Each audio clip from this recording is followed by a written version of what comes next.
People fucking dying, pilots included, and more are gonna die. Of all those guys that are attempting to train to send into the air, many are gonna die, whether they crash the plane or they get shot. Hello everyone.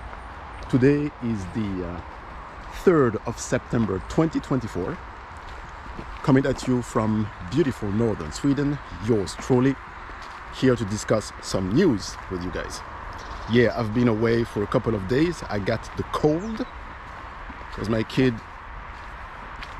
just started school again, and you know how it is, they go and bring back all sorts of virus to you, which I caught, and I didn't feel in my best shape to deliver to you what I tried to deliver to you, which is some good value, entertainment, some news, and my 2 cents as a common Joe about the incredible, tragic events, and funny in many ways, that are unfolding in our era, in this world of media saturation. So nice to see you guys again. I had a conversation with my father yesterday, actually, about Ukraine mostly. Here's my father. I'm going to give you a little portrait of my dad. My dad is a very smart and polished person, as opposed to me.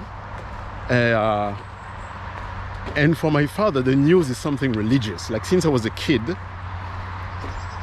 it's like a Muslim's 5 prayers daily, basically. My dad, every time there's a news report, everything must stop, and my dad must sit and listen carefully to the news. When he's not reading the newspaper, or when he's not listening to the news on the radio, you know, that's the kind of guy he is. And he hasn't changed much. He's 72 years old, so now he has all the time in the world to do with the news, you know. And my dad, he likes to discuss and he likes to debate. He's an intellectual guy, so he needs to be, how can I say, intellectually challenged and stimulated very often. And I enjoy that because I'm kind of the same. So we have those discussions that go haywire because we have a diametrically opposed point of views about many things, and we also have many things that we agree on. So it's always fun to talk to him. And so my dad, because of his addiction to the mainstream news, is the most well disinformed person I know of. So we think he's very well informed, but he's the most disinformed person. So I just want to remind you guys, you know, if you stick to the mainstream news for your main source of information, this is what you feed yourself with, then you're going to be disinformed. So try and go and look at other sources just to make an opinion, basically, and to have a good capacity for judgment. I think is important that you can vary these sources. But I'm not going to go into more on that tangent because we got some things to talk about. Poor Moonfish. Moonfish is the call sign of the first Ukrainian F-16 pilot who died on the line of duty in the combat environment of Ukraine airspace. So Moonfish allegedly crashed his F-16. There is very few detail about how and why or what are the reasons for this crash. But yeah, very little after the crash, there is, I'm going to give it straight to you, okay? There is indication that this might be a friendly fire incident of some kind. Reason why also is that Zelensky fired his Air Force commander a couple of days after that incident. So incident, I'm not really sure, but they must know something that we don't, and someone must have effed up something pretty badly for Moonfish to crash, to lose his life. So I wouldn't be surprised if this was a blue-on-blue incident, because like I said, the combat environment that those guys are in at the moment, and the way the airspace was saturated, and the lack of habit of operating F-16 and air operation in that environment may have led to that, you know? They may have led to someone shooting off Patriots at Moonfish and killing him. Or just him crashing with something, or being shot by the Russians. This is also a possibility. But I think that if this was the case, the Air Force commander being fired doesn't really make sense. So there must be something internal that went wrong, which makes me believe that the blue-on-blue incident is something to consider. Now, one of the things that bugs me the most about that Moonfish story is the fact that this so-called incident being all over the news for nearly 3 days now, you know, front page news, alternative media, mainstream media. And I'm thinking, guys, this is a war, high intensity war. A plane got shot or crashed. To me, that's not news, you know. This is the kind of thing that you are to expect from a high intensity warfare against a peer enemy that has air defenses that can fuck you up, excuse my language, you know, in a saturated airspace where you guys may have incidents of that kind, you know, with equipment that can fail you. So I'm sorry about, you know, yeah, a man died, but here's where my point leads to. I've always had an impression that, you know, airmen have always been held in higher esteem than infantrymen and the rest of military personnel, and this bugs me. Because the day Moonfish died, or crashed and died, I'm pretty sure, I'm confident of saying probably a dozen or more infantrymen died in Kursk or other theaters of operations doing insanely brave stuff that no one will ever know about, and their name will never be pronounced in the media, you know. So I'm going to paraphrase something that allegedly Stalin said about casualties. I paraphrase that one casualty is a tragedy, but when you go up to a certain number, then that becomes a statistic. So not to trash on Moonfish, but more pilots are going to die. This is also for me an indication of our naivete, you know, naïveté.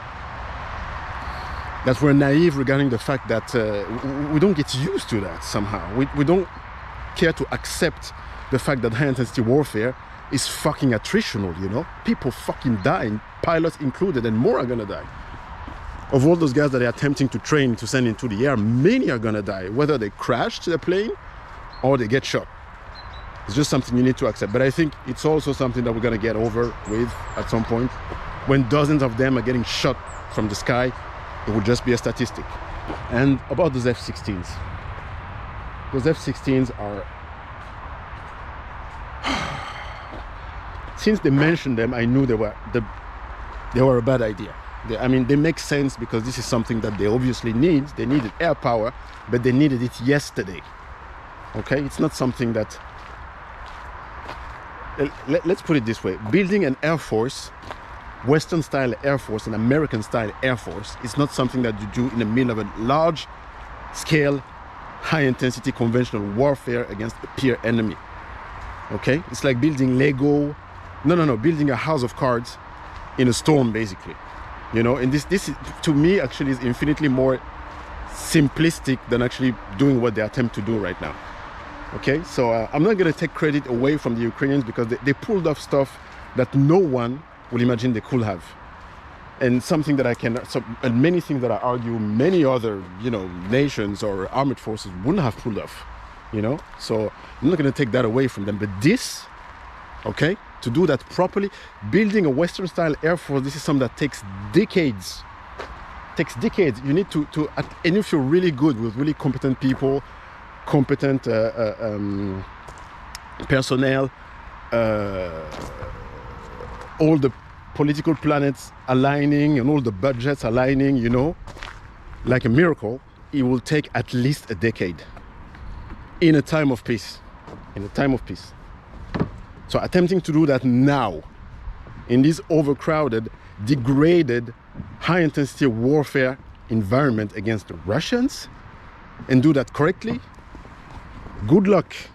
Good luck. This is one reason, just like the overall 3,000 feet reason. Now let's go a little bit into the technical, because the F-16, why did they pick the F-16?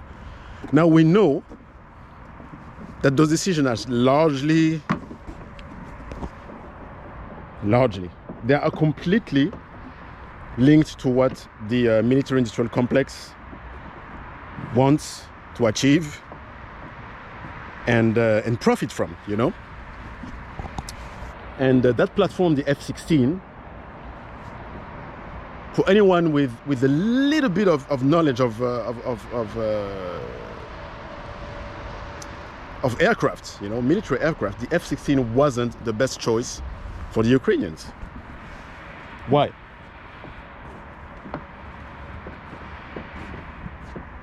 I'm not going to say it's an old platform, because something being old does not necessarily that it means that it's bad or that it's obsolete. You know, there is a lot of older systems currently in service everywhere on both sides that are doing stellar, you know. And so I'm not going to go and bash on the F-16 because of the age of the platform. But it is notoriously maintenance heavy and fragile as a platform, okay? This an aircraft, you know, an aircraft is developed around a doctrine, you know. So you're going to use your aircraft. The aircraft is designed and armed in a way that is in concordance with the mode of operation that is designed for. All right? So this was designed and it is armed. Its weapon systems are built for NATO doctrine in a certain type of environment, of operational environment. And I don't know if this is exactly what they need right now. You know? I'm going to explain why. You know, at the idea of Ukrainian armored forces maintaining a fleet of F-16 on their soil, it's something at which the Russians are licking their chops at this. They're licking their chops at this. And why? Because the large amount of infrastructure that they need, you know, F-16 need perfect runways, basically, because they have one engine, and the one engine doesn't tolerate a fucking candy wrap, sorry about my language, a candy wrap going inside will blow up the engine. And then you'll have to replace the engine. So not only do you need more spare parts, but also you need more clean and well-maintained infrastructure with a lot of personnel on it, okay? Which means they're also very visible. So hence why I said the Russians will lick their chops at this, because they're just going to fab them with everything that's in it. Personnel, material, and the runway, gone. Here's the idea now that I have. I know that Saab had placed a bid to sell them the Gripen.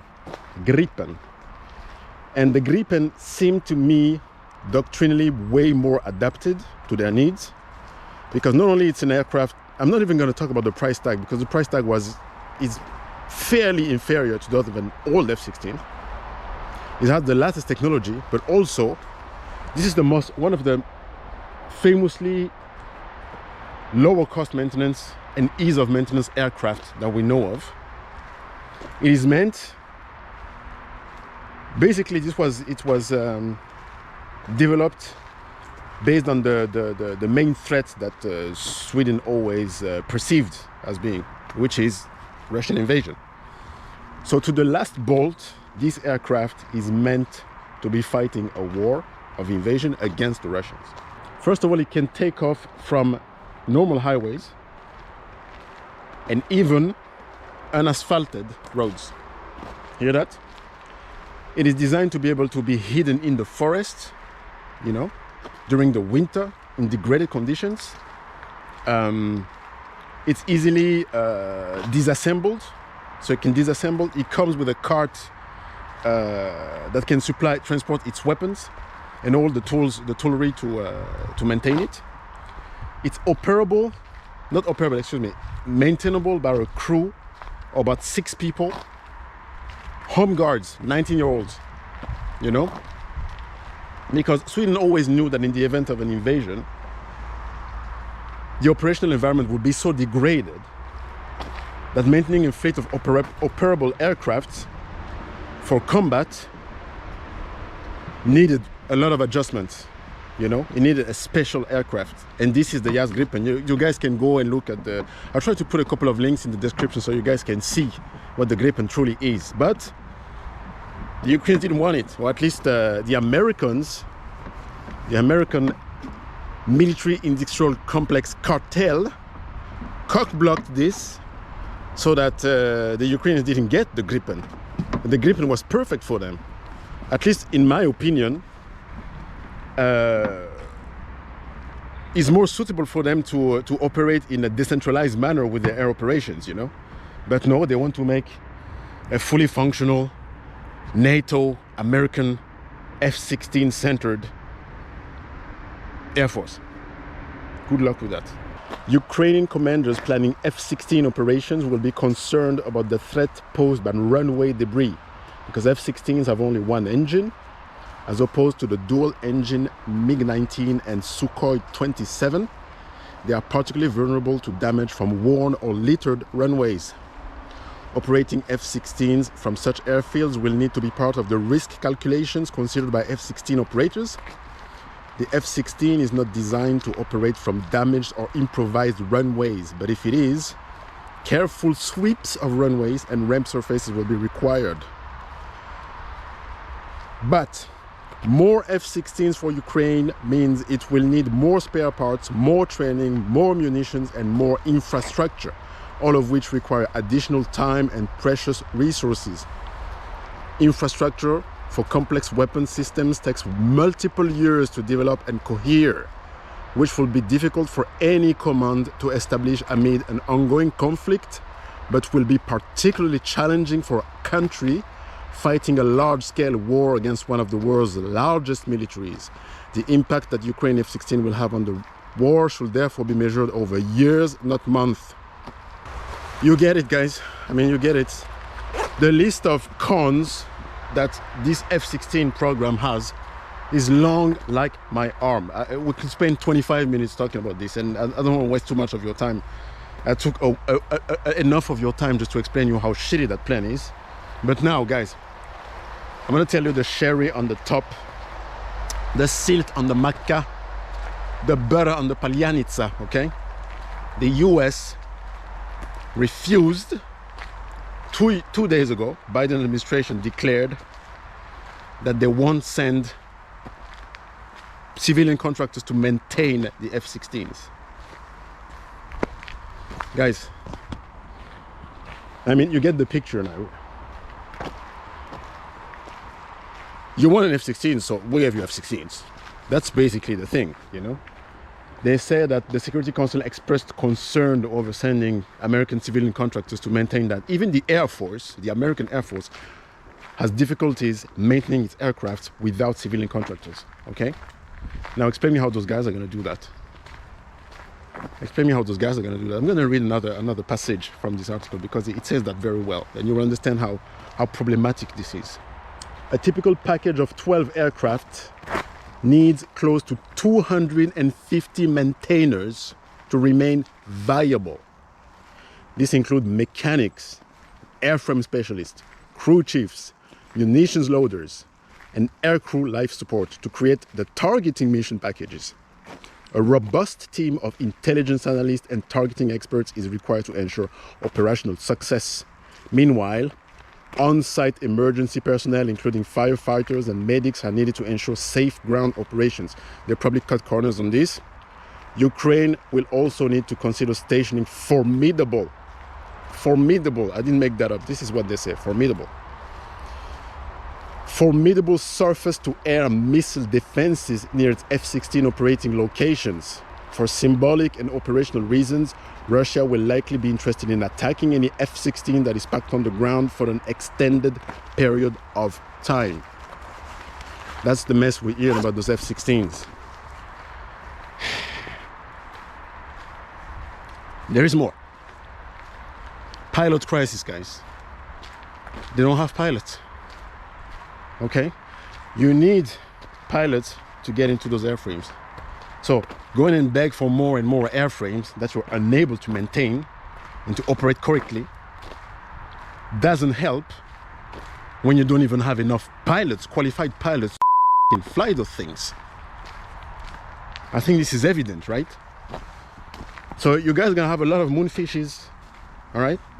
And you know that. And that takes at least, in normal condition, 9 months to train an F-16 pilots.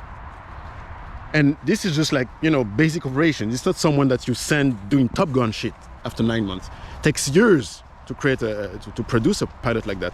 And God knows that the guys that are going to go fight into that environment need to be fucking Top Gun guys, right? So like I said, it's going to be a Moonfish fest.